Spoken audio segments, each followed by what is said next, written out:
ফিলিস্তিনে অবরুদ্ধ গাজা উপত্যকার রাফাতে গতকাল এক ইসরায়েলি সেনা নিহত হয়। এরপর রাতে গাজায় তাৎক্ষণিক ও শক্তিশালী হামলার নির্দেশ দেন যুদ্ধাপরাধে অভিযুক্ত ইসরায়েলি প্রধানমন্ত্রী বেঞ্জামিন নেতানিয়াহু।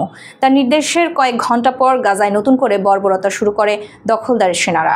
ইসরায়েলি সেনাবাহিনী জানায় তাদের ওই সেনাকে হত্যা করে হামাস যুদ্ধবিরতি লঙ্ঘন করেছে, তাই পাল্টা হামলা চালানো হয়েছে। বিস্তারিত রিপোর্টে। ইসরায়েলি সংবাদ মাধ্যম ওয়াল্লা জানিয়েছে, যেসব যোদ্ধা ওই ইসরায়েলি সেনাকে হত্যা করেছে তাদের সঙ্গে হামাসের যোগাযোগ নেই। ওই যোদ্ধারা রাফার আল জানিনার একটি সুড়ঙ্গের ভেতর ছিলেন। এই স্থানটি বর্তমানে ইসরায়েলি সেনাদের নিয়ন্ত্রণে রয়েছে। গতকাল দখলদারদের সেনারা সেখানে ভারী যন্ত্রাংশ দিয়ে সুড়ঙ্গ এবং অন্যান্য অবকাঠামো ধ্বংস করছিল। তখন এই সুড়ঙ্গের ভেতর থাকা হামাসের যোদ্ধারা উপরে এসে ইসরায়েলের সেনাদের লক্ষ্য করে গুলি ছোড়ে।